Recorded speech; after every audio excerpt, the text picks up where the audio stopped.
Mwiriwe neza nikaze muri makuru atekanye kirere cyo kuri wa kabiri igenekerezo rya 17 Ruhuma mwaka wa 2026.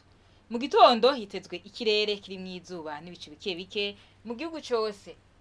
Ahazoba hakanye gusumba hanzi akaba ari mu Kayanza mu ntara ya Butanyerera abipimo by'ubushuhe bizoba kuri degrees Celsius 12.